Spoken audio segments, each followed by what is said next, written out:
बारगाह रिसालत के बड़े मकबूल शायर हैं दुनिया, जिसे हजरत हसन इब्ने साबित अंसारी के नाम से जानती पहचानती है। मेरे आका मौला जनाब अहमद मुस्तफ़ा सल्लल्लाहु अलैहि वसल्लम खुद हजरत हसन इब्ने साबित के लिए मिंबर लगवाते। मिंबर लग जाता, नबी इरशाद फरमाते, हसन मेरे मिंबर पे खड़े होकर मेरी नात पढ़ाओ।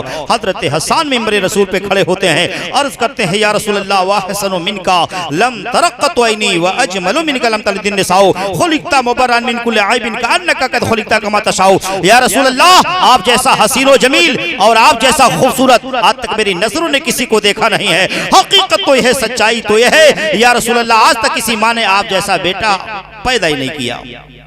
वक्त बदले, हालात बदले और आगे अर्ज करें, बारी आती है हजरत अल्लामा शरफुद्दीन साजी सिराजी की अपने नबी की बारगाह में अपनी अकीदतों का खिराज पेश करते हुए अर्ज करते हैं, या रसूल अल्लाह, बलगल उला भी कमालिही कशफत दुजा भी जमालिही हसनत जमीओ खिसालिही सल्लु अलैहि व आलिही। और आगे बढ़िए, बारी आती है अल्लामा जामी की अपने नबी की बारगाह में अर्ज करते हैं, या रसूल अल्लाह, आपकी तारीफ और जामी की जबान हजार बार बशोयम दहंजा मुश्को गुलाब हुनूज नामे तू गुफ्तन कमाले बेअदबी। और आगे बढ़िए, बारी आती है हजरत अल्लामा शरफुद्दीन बूसेरी रहमतुल्लाह ताला अलैहि अपने नबी की बारगाह में अपनी अकीदतों का खिराज पेश करते हुए करते हैं, या रसूल अल्लाह, मौलाया सल्ली व सल्लिम दाइमन अबदा अला हबीबिका खैरिल खल्क़ि कुल्लिहिम। और आगे बढ़िए, बारी आती है आयतुम मिन आयातिल्लाह मौज़तुम मिन मौज़ात रसूलिल्लाह सैयदना सरकार आला हजरत मौलाना शाह इमाम अहमद रज़ा खां फज़ल बरेलवी की अपने नबी की बारगाह में अपनी अकीदतों का खिराज पेश करते हुए करते हैं, या रसूल अल्लाह, सरवर कहूं कि मालिको मौला कहूं तुझे, बागे खलील का गुले ज़ेबा कहूं तुझे, लेकिन रज़ा ने खत्म सुखन इस पे कर दिया, खालिक का बंदा खल्क का आका कहूं तुझे। कहीं अर्ज करते हैं, या रसूल अल्लाह, लम याती नज़ीरों का फी नज़रिन मिसले तू ना शुद्ध पैदा जाना, जगराज को ताज तोरे सरसो है तुझको शहे दूसरा जाना। हर दौर में नबी की नात कही गई है, हर दौर में नबी की नात सुनी गई है, मगर कमा हक हो जिस तरह नबी की तारीफें तौसीफ होनी चाहिए, अरे ना कल कोई बयान कर सका है, ना आज बयान कर सकता है, और ना ही सुबह क़यामत तक बयान कर सकता है। वजह क्या है? आला हज़रत अज़ीमुल बरकती शाह फरमाते हैं, व रफ़ाना लका ज़िक्रक का है साया तुझ पर, ज़िक्र ऊंचा है तेरा, बोल है बाला तेरा। और एक शायर ने तो यहाँ तक कह दिया कि सारे दुनिया के दरख्तों का कलम हो जाए और जितने हैं समंदर सब स्याही बन जाए, फिर भी मुमकिन नहीं तौसीफ़े रसूल अकरम, चाहे मसरूफ अमल सारी खुदाई हो जाए।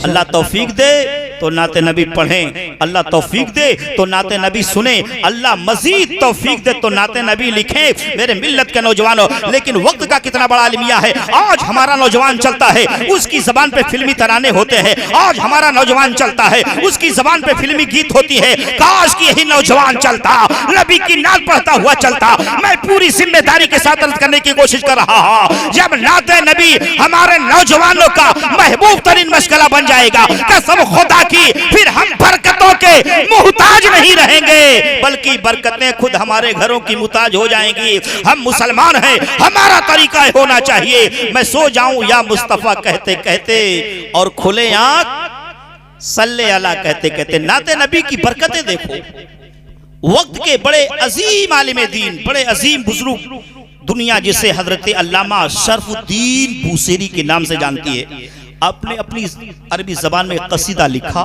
जिसका नाम कसीदा बुर्दा शरीफ। बुर्दा अरबी जबान का लफ्ज है जिसके माने चादर होता है।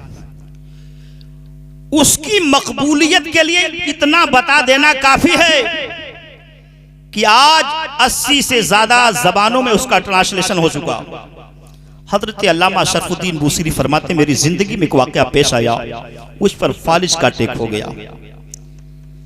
अब न मेरा हाथ काम कर रहा, न मेरा पैर काम कर रहा है। फरमाते हैं, बिस्तरे अलालत पे लेटा हूँ, सुबह होती है, शाम होती है, उम्र यूं ही तमाम होती है। अल्लामा शरफुद्दीन बूसेरी फरमाते हैं कि बिस्तरे अलालत पे लेटा था, एक रात नींद नहीं आ रही थी, नबी की नात कहने लगा, मौला या सल्ली व सल्लिम दाइमन अबदा अला हबीबिका खैरिल खल्क़ि कुल्लिमी। अल्लामा शरफुद्दीन बूसेरी फरमाते, नाते नबी पढ़ते पढ़ते ना जाने रात के किस हिस्से में मुझे नींद आ गई।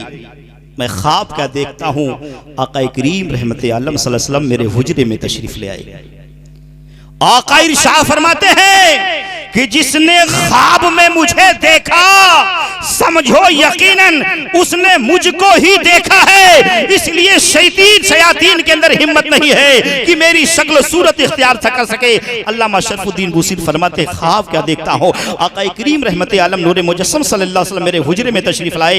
आका इरशाद फरमाते हसन जो तूने मेरी नात पढ़ी है ना मुझको बहुत पसंद आई। इतना फरमाने के बाद अल्लामा शरफुद्दीन बूसीरी फरमाते हैं कि रहमत आलम सल्लल्लाहु अलैहि वसल्लम ने अपने नबूवत वाले हाथों को मेरे बीमार जिस्मों पे मस कर दिया और खुश होकर के पैगंबर इस्लाम ने अपनी चादर मुबारक को मुझे अता कर दी। अल्लामा शरफुद्दीन बूसीरी के जिस्म पाक पर सरकार ने अपने नबूवत वाले हाथों को फेरा। नबी का वो दस्ते मुबारक कि जिसके ताल्लुक से इमाम इश्क मोहब्बत फरमाते हैं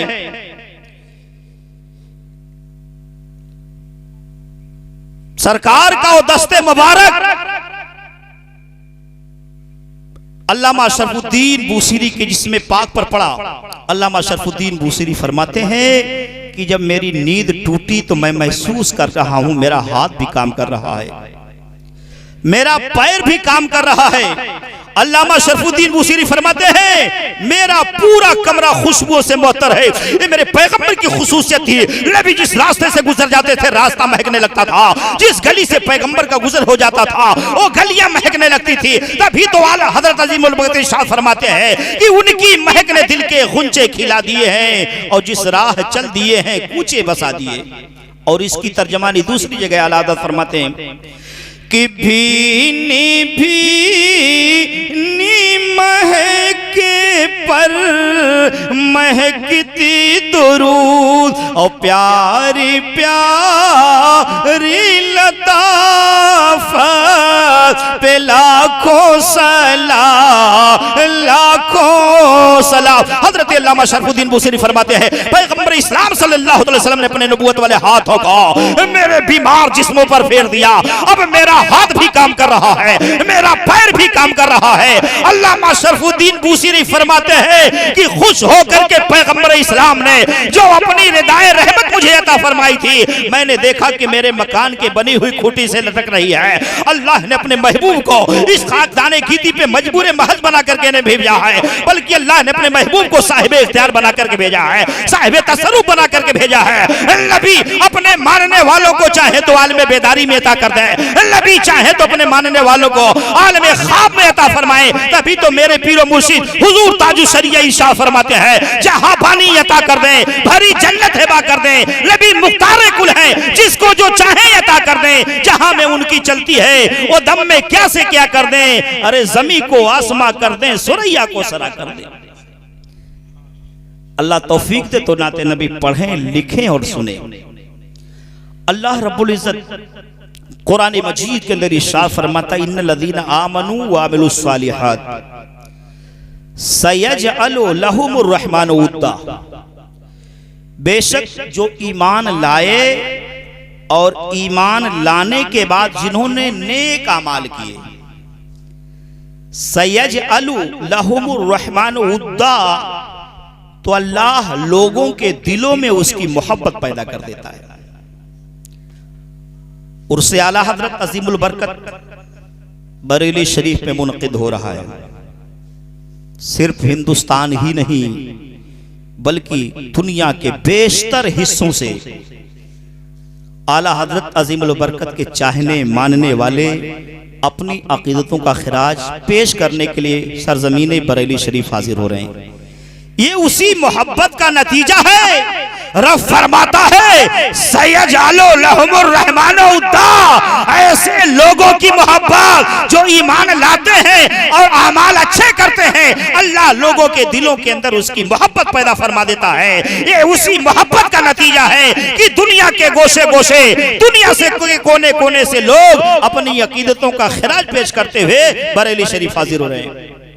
और जो किसी वजह से हाजिर नहीं हो पा रहे हैं वो अपने तौर पर अपने मकातिब में, अपने मसाजिद में, अपने मदारिस में, अपनी खानकाहों में उनके नाम की महफिलें कायम करके उनकी बारगाह में खिराज अकीदत पेश कर रहे हैं। मेरे मिल्लत के नौजवानों, आला हजरत अजीमुल बरकत इमाम अहमद रज़ा खां फाज़िले बरेलवी उस दौर की पैदावार है जब मुल्क हिंदुस्तान में एक नहीं, दो नहीं, 10-20 नहीं, बल्कि 100 से ज्यादा फितनों ने जन्म ले रखा था। अजीजाने गिरामी वक़ार, उन्हीं फितनों में से एक फितना यह भी था जिसका नाम मोहम्मद अली है, वो किसी चीज का मालिक व मुख्तार नहीं है। उन्हीं फितनों में से एक फितना यह भी था, माज़अल्लाह नबी मर करके मिट्टी में मिल गए हैं। उन्हीं फितनों में से एक फितना यह भी था कि जिसका नाम मोहम्मद अली है, वो किसी चीज का मालिक व मुख्तार नहीं है। उन्हीं फितनों में से एक फितना यह था कि नबी के पास इल्मे गैब नहीं है। उन्हीं फितनों में से एक फितना यह भी था कि शैतान का इल्म नस्से कतई के साबित है, मगर नबी के इल्म के बारे में कोई नस्से कतई नहीं है। उन्हीं फितनों में से एक फितना यह भी था कि माज़अल्लाह अल्लाह झूठ बोल सकता है। जब हिंदुस्तान में ये तमाम फितने पैदा हुए तो आला हजरत अजीमुल बरकत ने इन तमाम फितनों के खिलाफ तने तन्हा अपने कलम को उठाया है, और कलम को उठाने के बाद एक एक फितने के चेहरे पे कालिक लगा दिया है। आला हजरत ने पुकार करके कहा है कि ये रज़ा के नेज़े की मार है, किसे चारा जोई का वार है, कि वार वार से पार है। आला हजरत अजीमुल बरकत ने अपने कलम का सहारा लिया है और इल्म का सहारा लेकर के इन तमाम फितनों के खिलाफ आपने अपने कलम का इस्तेमाल करके इन तमाम फितनों को खत्म कर दिया है। मेरे मिल्लत के नौजवानों, इन फितनों के चेहरे पे कालिक लगा करके इस्लाम और सुन्नियत की हिफाजत फरमा ली। जब आपने इस्लाम और सुन्नियत की हिफाजत फरमाई है तो मुल्क के गोशे गोशे से यही आवाज आ रही थी कि डालती कल्ब में अज़मत मुस्तफा और सैयदी आला हज़रत पे लाखों सलाम, लाखों सलाम। मेरे मिल्लत के नौजवानों, मामूलात अहले सुन्नत पे इतराज किया जा रहा था। मिलाद शरीफ मनाने को कन्हैया के जन्म से तशबीह दी जा रही थी। फातिहे पे इतराज किया जा रहा था, तीजे पे इतराज किया जा रहा था, चहल्लुम पे इतराज किया जा रहा था, 11वीं शरीफ पे इतराज किया जा रहा था। आला हजरत अजीमुल बरकत ने अपना कलम उठाया है, फातिहा आपका हो रहा है, दलील आला हजरत दे रहे हैं, क़याम आप कर रहे हैं, दलील आला हजरत दे रहे हैं, मिलाद आप कर रहे हैं, दलील आला हजरत दे रहे हैं, 40वां आपका हो रहा है, दलील आला हजरत दे रहे हैं। तमाम दलीलों को इकट्ठा करके आला हजरत ने कहा था कि किल के रजा है, खंजरे खूंखार बरकबार, आदा से कह दे खैर, मनाए नशर करें। नारे तकबीर, नारे रिसालत, उर्से आला हजरत, नारे तकबीर। हम आला हजरत का नाम ऐसे ही नहीं लेते। आला हजरत का अहले सुन्नत वल जमात पे बड़ा एहसान है।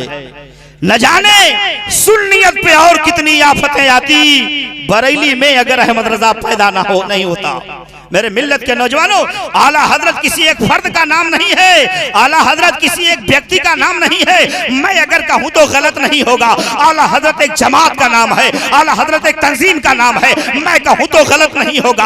आला हजरत सिद्दीक की सदाकत का नाम आला हजरत है, फारूक की अदालत का नाम आला हजरत है, उस्मान की सखावत का नाम आला हजरत है, अली की शुजाअत का नाम आला हजरत है, गौसे आजम की करामत का नाम आला हजरत है, मौलाना नकी अली खां की परवरिश का नाम आला हजरत है। मेरे दीनी इस्लामी भाइयों, आला हजरत अजीमुल बरकत इमाम अहमद रज़ा खां फाज़िले बरेलवी जैसी शख्सियतें हमेशा नहीं आती, कभी कभी कभी कभी ऐसी शख्सियतें आती हैं। आपको मैं बता दूं, आला हजरत अजीमुल बरकत की विलादत बासादत 10 शव्वालुल मुकर्रम सन 1272 हिजरी में बरेली शरीफ मोहल्ला जसौली सौदागरान में हुई। आपके वालिद गिरामी ने आपका नाम अब्दुल मुस्तफा अहमद रजा रखा। अभी 4 साल की उम्र, कितनी उम्र? 4 साल की उम्र है। आप बताइए 4 साल की उम्र ही क्या होती है? हमारे यहाँ इस उम्र में बच्चों को शऊर ही तक हासिल नहीं होता। 4 साल जी शऊर नहीं होता है। आला हजरत अजीमुल बरकत की उम्र शरीफ 4 साल की है और 4 साल की उम्र में आपने कुरान मजीद का नाजरा मुकम्मल कर लिया। नाजरा कहते हैं देख कर कुरान पाक को पढ़ना। 4 साल की उम्र में नाजरा कुरान मुकम्मल कर लिया। उमर शरीफ जब 6 साल की हुई तो आपने स्टेज पे खड़े होकर के फसीह अरबी जबान में आपने खुतबा दिया। 6 साल की उम्र में मिंबर पे खड़े होकर उर्दू नहीं अरबी जबान में, फसीह अरबी जबान में आपने खुतबा दिया। देखिए हम अजमी हैं, हमारी जबान अरबी नहीं है। अरबी सीखने के लिए उसकी ग्रामर की जरूरत होती है, उसके लुगात की जरूरत होती है। अरबी बोलने के लिए उसके कवायद ज़वाबित को याद करना पड़ता है। बगैर कवायद, बगैर ग्रामर के अगर आप बोलेंगे तो कवायद की रोशनी में सही नहीं होगी अरबी। लेकिन आला हजरत अजीमुल बरकत के ताल्लुक से मैंने पढ़ा कि 6 साल की छोटी सी उम्र में आला हजरत अजीमुल बरकत ने मिंबर पे खड़े होकर के फसीह अरबी जबान में खुतबा दिया। और आपको बताऊं अभी उम्र 13 साल 10 महीने की थी। 13 साल 10 महीने की कि आप जुमला उलूमे अकलिया नकलिया,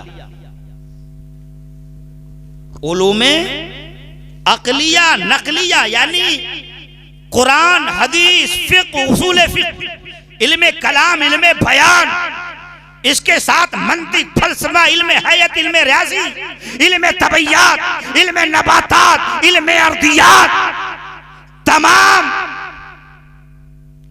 जाहिरी उलूम व फुनून, चाहे वो अकली हो नकली हो। 13 साल 10 महीने की उम्र में इन उलूम अकलिया नकलिया की किताबें पढ़ करके आप एक जय्यद आलिम दीन बन गए। और 13 साल 10 महीने की उम्र में आपने सबसे पहले फतवा इल्मे रज़ात के हवाले से लिखकर अपने वालिदे गिरामी अल्लामा नकी अली खां की बारगाह में पेश किया। वालिदे गिरामी ने देखा कि इस नन्ही सी उम्र में इतना खूबसूरत फतवा, आपने उसी वक्त इमाम अहमद रज़ा को फतवा नवेसी की इजाजत अता फरमा दी। अब बताइए 13-14 साल की उम्र ही क्या होती है।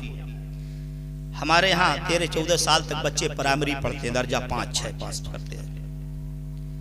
लेकिन एक ऐसी शख्सियत जिसके जरिया दीन का बहुत सारा काम अल्लाह को लेना था, उसको अल्लाह ने ऐसा कुव्वत हाफिज़ा अता फरमाया था, ऐसा इल्मे लदुन्नी अता फरमाया था कि वो 13 साल 10 महीने की उम्र में उलूम व फुनून का ऐसा चमकता हुआ, महकता हुआ सितारा बन गया जिसकी चमक से एक दुनिया मुनव्वर हो रही है।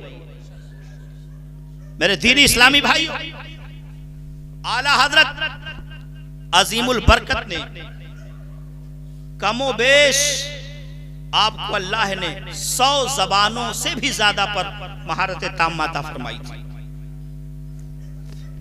और आपकी इल्म, आपकी फिक्र, आप सोचें कि तने तनहा आला हजरत इमाम अहमद रज़ा फाज़िल बरेलवी ने 1000 से ज्यादा तसानीफें छोड़ी है। कई सदी उठा करके आप उलमा की फहरिस्तों को देख लीजिए, जितना हिंदुस्तान के तमाम उलमा मिलकर ना कर सके, आला हजरत ने तन्हा वो काम करके दिखा दिया। मेरे दीनी इस्लामी भाइयों, इसी हिंदुस्तान की सरजमीन पर औरंगजेब आलमगीर अलैहि रहमत और रिजवान की हुकूमत थी। आपके ईमा पर, आपके इशारे पर, आपके खर्चे पर 500 उलमा की एक जमात तैयार की गई और उनसे कहा गया कि फिक़्ह हनफी के हवाले से आप किसी ऐसी किताब को तरतीब दो जिसमें इस बात का ख्याल रहे कि जरूरियात में पेश होने वाले तमाम मसाइल का जामे हो किताब। 500 उलमा की जमात मुल्ला निजामुद्दीन के सरबराही में मुसलसल 8 साल तक मेहनतों मशक्कत करती रही और 8 साल की मेहनतों मशक्कत के बाद इन 500 उलमा की जमात ने मिल करके एक किताब को तरतीब दिया जिसका नाम फतावा आलमगीरिया रखा गया। हिंदुस्तान में इसको फतावा आलमगीरिया कहते हैं और फॉरेन कंट्री में, अरब देशों में उस किताब को फतावा हिंदिया के नाम से लोग जानते पहचानते हैं। और उस वक्त उस जमाने में उस किताब को तरतीब देने में तकरीबन 2 लाख रुपए का खर्चा आया था। 500 उलमा और 500 किताबों से इस्तेफादा किया गया। 8 साल में किताब तैयार हुई और 8 जिल्दों में वो किताब तरतीब दे करके उसकी इशाअत हुई। मगर देखिए अल्लाह ने अहमद रजा को कैसा इल्म अता फरमाया था। अल्लाह रब्बुल इज्जत जल्ला जलालहू मनवालहू ने इमाम अहमद रजा को कैसी फिक्र अता फरमाई थी। अल्लाह रब्बुल इज्जत ने इमाम अहमद रजा को कैसा भला का कुव्वत हाफिज़ा अता फरमाया था। 500 उलमा ने मिल करके 8 जिल्दों में फतावा आलमगीरिया लिखा और इमाम अहमद रजा खां फाज़ले बरेलवी ने तने तनहा 30 जिल्दों पर मुश्तमिल फतावा रज़विया हमको अता कर दिया, जिसमें 30,000 से ज्यादा मसाइल, 30,000 से ज्यादा मसाइल पर मुश्तमिल किताब 30 जिल्दों में जो पोरबंदर से छपी है, 30 जिल्दों में वो ज़ख़ीम किताब फतावा रज़विया आला हजरत अज़ीमुल बरकत ने हमारे सुन्नत वल जमात के लोगों को दे दिया। आपके इस फतावे को देखकर उलमा कहते हैं कि अगर फतवा ये फतावा रज़विया में है, अगर इसको इमाम आज़म अबू हनीफा रहमतुल्लाह तआला अलैह देखते तो इमाम अहमद रज़ा को अपने शागिर्दों में शामिल कर लेते। मेरे मिल्लत के नौजवानों, आला हजरत अज़ीमुल बरकत इमाम अहमद रजा खां फाज़ले बरेलवी को अल्लाह रब्बुल इज्जत ने इतना इल्म अता फरमाया था, वो कमाल अता फरमाया था, वो मलका अता फरमाया था। अहमद रजा ने जिस जहद में अपने कलम को उठाया है उस फन का आपने हक अदा कर दिया है। शायरी के मैदान में जब आए हैं, कलम उठाया है तो दाग दहलवी को ये कहने पे मजबूर होना पड़ा कि मुल्के सोखन की शाही तुमको रजा मुसल्लम, जिस समत आ गए हो सिक्के बिठा दिए। इल्म हयात हो, इल्म तौक़ीत हो, इल्म ज़फ़र हो, इल्म अर्दियात हो, इल्म फल्कियात हो, इल्म हिंदसा हो, जिस जिस जहद पर आपने कलम उठाया है आपने उसका हक अदा कर दिया। मेरे मिल्लत के नौजवानों, आला हजरत अज़ीमुल बरकत इमाम अहमद रजा खां फाज़ले बरेलवी सिर्फ एक आलिम ही नहीं थे, बल्कि अपने वक्त के सबसे बड़े आशिक़े रसूल थे। और आपने पूरी जिंदगी नामूसे रिसालत का पहरा दिया। नामूसे रिसालत पर आपने पहरा दिया। जब कोई नबी की जात पे एतराज करता, जब कोई नबी को गाली देता, इमाम अहमद रजा इरशाद फरमाते हैं, ए गाली देने वाले अहमद रजा को गाली दे दे, मगर नबी के मुंह मुबारक के बराबर भी अगर किसी चीज की तनकीस हुई तो अहमद रजा खामोश नहीं बैठेगा। मेरे मिल्लत के नौजवानों,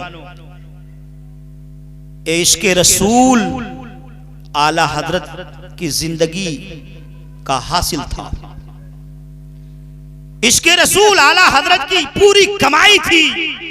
इश्क़े रसूल आला हजरत का मुद्दा था। ये इश्क़े रसूल आला हजरत की पूंजी थी।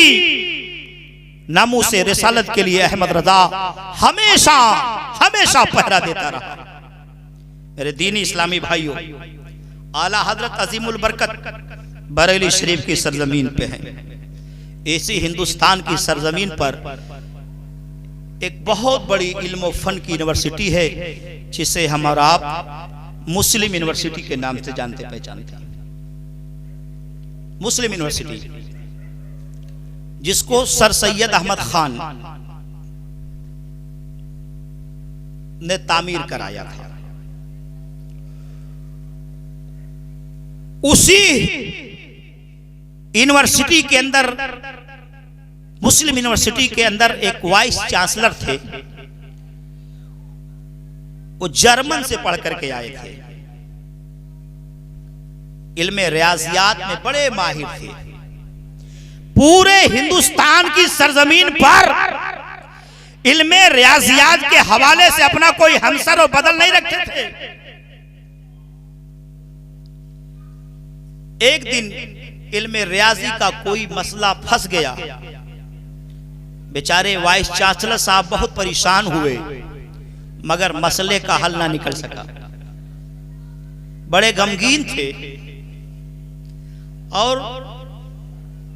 एक दिन उनकी मुलाकात उसी यूनिवर्सिटी में दीनियात के एक प्रोफेसर थे जिनका नाम था सैयद साहब था, सैयद सुलेमान साहब, भागलपुर के थे, बिहार के रहने वाले। उन्होंने देखा वाइस चांसलर साहब को, पूछा इन दिनों आपके चेहरे पे जो चमक दमक रहती थी बाकी नहीं है, लग रहा किसी परेशानी में आप मुब्तला हैं। उन्होंने कहा क्या करूं सैयद साहब, रियाजी का एक मसला उलझ गया है, पेचीदा हो गया है, उसकी जुल्फे मैं संवारना चाहता हूं, उसकी उलझी हुई जुल्फों को मैं सीधी करना चाहता हूं, मैं जितनी कोशिश करता हूं जुल्फें उलझी चली जाती हैं। अब मैं चाहता हूं कि इसके हल के लिए मैं जर्मन चला जाऊं। और उन्होंने अपने लोगों से कहा कि सामान्य सफर तैयार किया जाए, इस मसले को सॉल्व कराने के लिए, इस मसले के हल के लिए मैं जर्मन जाना चाहता हूं। सैयद सुलेमान साहब भागलपुरी ने कहा कि आप मेरी बात माने, आप जर्मन जाइए, मैं रोकता नहीं हूं, लेकिन वहां जाने से पहले आप बरेली चले जाइए और मौलाना अहमद रजा फाजले बरेलवी से मिल लीजिए। वाइस चांसलर साहब बिगड़ गए, कहा सैयद साहब, वो मौलवी साहब जो चंद किताबें पढ़े, ये रियाजी की बात है, भला रियाजी वो क्या जाने, भला रियाजी उनको क्या पता, पूरे हिंदुस्तान में इस मसले का कोई हल नहीं कर पा रहा है। सैयद साहब ने कहा वाइस चांसलर साहब, अरे एक बार आप चले तो जाइए, अगर बात बन गई तो ठीक है, वरना ज्यादा राय तैयार रखिए, आप जर्मन चले जाइएगा। वाइस चांसलर साहब की भी समझ में बात आ गई कि चलो यहां से बरेली कोई दूर है नहीं, सीधे ट्रेन अलीगढ़ से बरेली के लिए जाती है, बैठिए पहुंचिए, मसला हल हो गया तो ठीक हो जाएगा, वरना फिर वापस चले आएंगे। वाइस चांसलर साहब कहां पहुंचे, वहां से बदायूं, और वहां बदायूं से जो सज्जादा नशीन थे उनके साहबजादे को साथ लिया और पहुंच गए सैयद सुलेमान साहब भागलपुरी और बदायूं शरीफ के सज्जादा नशीन के साहबजादे और ये अलीगढ़ मुस्लिम यूनिवर्सिटी के वाइस चांसलर, तीनों बरेली पहुंचे आला हजरत की बारगाह में। उस वक्त आला हजरत की तबीयत अलील थी, आप बीमार थे। ये तीनों पहुंचे, सलाम अर्ज किया, आपने जवाब दिया, पूछा कैसे आना हुआ, कहा रियाजी का एक मसला था, उसी में उलझे थे, उसी मसले के तस्फिया के लिए आपके पास आए हैं, कहा मसला पेश करो। वाइस चांसलर साहब ने कहा हुजूर थोड़ा सा इत्मीनान रखिए, कोई मसला इतना आसान नहीं है कि चलते फिरते उसको हल कर दिया जाए। आला हजरत ने फरमाया वाइस चांसलर साहब मसला क्या है, रियाजी का बयान करो। वाइस चांसलर ने रियाजी का मसला बयान किया। आला हजरत ने फरमाया चांसलर साहब आपके इस मसले का हल ये है। वाइस चांसलर साहब हैरान रह गए कि जिस मसले को हिंदुस्तान का कोई भी फर्द बयान ना कर सका, अहमद रजा उस मसले को पलक झपकते ही हल कर दिया। वो कहने लगे कि अभी तक मैं सुनता था कि इल्मे लदुन्नी भी कोई चीज होती है, आज मैंने अपनी आंखों से देख लिया। मेरे मिल्लत के नौजवानों, आला हजरत अजीमुल बरकत बेशुमार उलूम फुनून के संगम थे। मेरे दीनी इस्लामी भाइयों, आला हजरत अजीमुल बरकत इमाम अहमद रजा खां फाजले बरेलवी पूरी जिंदगी नामूसे रिसालत के पहरादार की तरह काम करते रहे और पूरी जिंदगी अपनी नबी की नात कहते रहे। कहीं यूं अर्ज करते हैं, रुख दिन है या महरे समा, ये भी नहीं वो भी नहीं, सब जुल्फ है या मुश्के खुता, ये भी नहीं वो भी नहीं।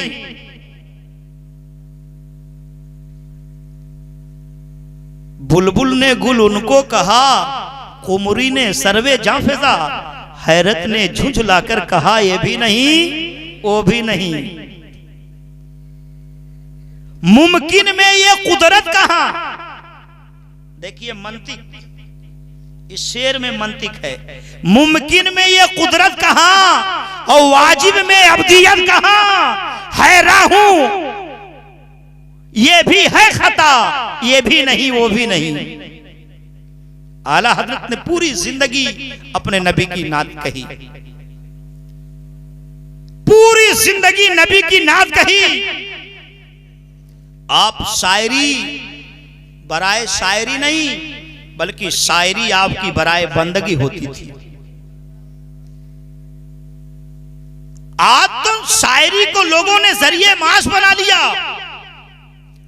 मगर आला हजरत ने शायरी को अपने लिए कभी जरिए माश नहीं बनाया। आपकी शायरी की चमक दमक को देखकर हिंदुस्तान के उर्दू अदब के सबसे बड़े शायर जनाबे दाग दहलवी को यह कहने पर मजबूर होना पड़ा कि मुल्क के सुखन की शाही तुमको रजा मुसल्लम, जिस समत आ गए हो सिक्के बिठा दिए। आपकी शोहरत को सुनकर के नानपारा के नवाब साहब के दिल में चाहत हुई कि काश की इमाम अहमद रज़ा मेरे हवाले से भी कोई कसीदा का शेर लिख देते तो मेरी हौसला अफजाई भी होती, मेरी इज्जत अफजाई भी होती। वो पहुंचे कहां? इमाम अहमद रज़ा खां फाज़िल बरेलवी की बारगाह में। कहा आपके शायरी की शोहरत पूरी दुनिया में नहीं कह सकता, लेकिन पूरे हिंदुस्तान में है। कोई भी रदीफ, कोई भी काफिया और कोई भी बहर ऐसी बची नहीं जिसमें आपने शायरी न की हो। शायरी के लिए बहुत सारे उलूम की जानकारी जरूरी है। आज शायरी नहीं होती है हजरत मुफ्ती साहब, सिर्फ तुकबंदी हो रही है।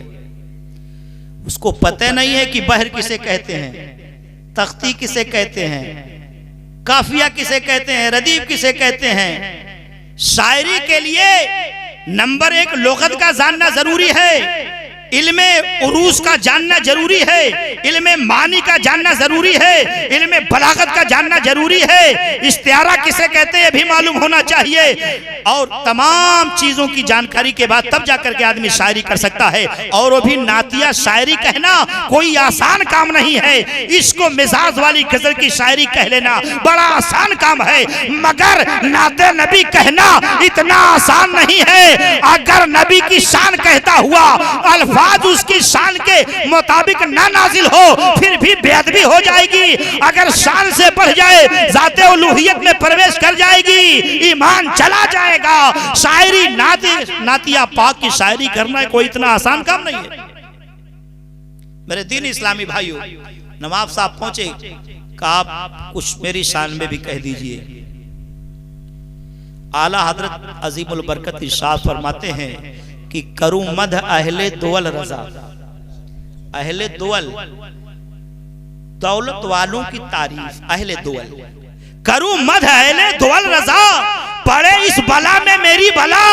अरे मैं गदा हूं अपने करीम का, मेरा दीन पा रहे ना नहीं। मैं शायरी इबादत समझ के कहता हूं, रोटी के हासिल करने के लिए मैं शायरी नहीं करता हूं। आपने नानपारा के नवाब से कहा कि आप जाइए, मैं शायरी जो करता हूं बंदगी के तौर पे करता हूं। मैं दौलत के लिए, रुपए पैसों के लिए, दाल रोटी के लिए शायरी नहीं कर सकता। मेरे दीन इस्लामी भाइयों, आला हजरत अजीमुल बरकत इमाम अहमद रजा खां फाज़िल बरेलवी को सरकार की जात से कितना लगाव था। आप एक बार अपने वालिदे गिरामी के साथ फर्ज हज अदा किया। आदमी के ऊपर अगर मालदार है तो सिर्फ एक बार जिंदगी में उस पर हज फर्ज होता है। एक बार हज फर्ज होता, हज फर्ज आपने अपने वालिद गिरामी मौलाना नकी अली खान अलैहि रहमत के साथ किया। फिर दोबारा आपके दिल में चाहत हुई कि मैं हज के अरकान की अदायगी करूं और रोज़े रसूल पे हाजिर हूं। नफली हज के लिए अगर वालिदैन बूढ़े हों, उन्हें आपकी खिदमत की जरूरत हो, तो बगैर माँ बाप की इजाजत के आप हज नहीं कर सकते नफली। इसलिए हदीसे पाक में मैंने पढ़ा कि जो शख्स मोहब्बत से अपने माँ बाप का चेहरा देखता है, अल्लाह उसे एक हज मबरूर का सवाब फरमाता है। एक साहबी खड़े हुए अर्ज करते हैं, या रसूलल्लाह, अगर कोई शख्स 70 मरतबा दिन रात मिला के देखे, आका ने फरमाया हाँ, उसको 70 मरतबा हज मबरूर का सवाब मिलेगा। तो नफली हज के लिए वालिदैन की इजाजत जरूरी है। अगर वो बूढ़े हैं, उन्हें आपकी खिदमत की जरूरत है। इमाम अहमद रजा खां फाजले बरेलवी अपनी वालदा माजिदा की खिदमत में पहुंचे, सलाम अर्ज किया, कहा वालदा माजिदा, मैं रोज़े रसूल की ज़ियारत के लिए जा रहा हूँ, मोहब्बत रसूल मेरे दिल में तड़प रही है, मैं अपने आका के रोज़े की ज़ियारत करने जाना चाहता हूँ, मेरी वालदा आप मुझे इजाज़त दे दी। आला हजरत की वालदा ने आपको इजाज़त दे दिया, इजाज़त दे दिया। आप पहुंचे बंबई ट्रेन से, और बंबई पहुंचने के बाद आप जहाज में सवार हुए। वाकया जरा तवील है। बंबई पहुंचे, आपको 2 दिन लेट हो गया। आप के इश्क के अंदर तड़प थी। जहाज पानी वाला चल रहा था और वो भी बगैर इंजन वाला। तो उस वक्त जो हाजी हज के लिए जाते थे ना, डॉक्टर अपने तौर पे उन्हें बफारा देता था। जैसे आज जब हाजी लोग जाते हैं, जहाज पे सवार होने से पहले उनको टीका लगाया जाता है, ताकि जो मौसमी बीमारियां हों, उन बीमारियों से हाजी लोग बच जाए। तो उस जमाने में बफारा दिया जाता था। आला हजरत अजीमुल बरकत 2 दिन लेट पहुंचे। जहाज जाने का टाइम 2 दिन पहले था, मगर जो डॉक्टर बफारा देता था वो बीमार हो गया। कैप्टन ने ऐलान कर दिया कि 2 दिन तक जहाज इसी समंदर के बंदरगाह पर रहेगा। इसलिए डॉक्टर बीमार हो गया। जब तक डॉक्टर अच्छा नहीं होगा, जहाज नहीं जाएगा। आला हजरत अजीमुल बरकत जब पहुंचे, अल्लाह की कुदरत देखिए, 2 दिन के अंदर वो डॉक्टर अच्छा हो गया। आला हजरत अजीमुल बरकत इमाम अहमद रजा खां फाजले बरेलवी को भी फवारा दिया गया। आप जहाज में बैठे, पानी वाले जहाज में, मगर चूंकि आप बाद में पहुंचे थे, सारी सीटें बुक हो चुकी थी, कोई एक भी सीट खाली नहीं थी। ज़हन के अंदर परेशानियां उठी कि अल्लाह, ये लंबा सफर बगैर सीट के खड़े होकर जाना कितना दुश्वार होगा।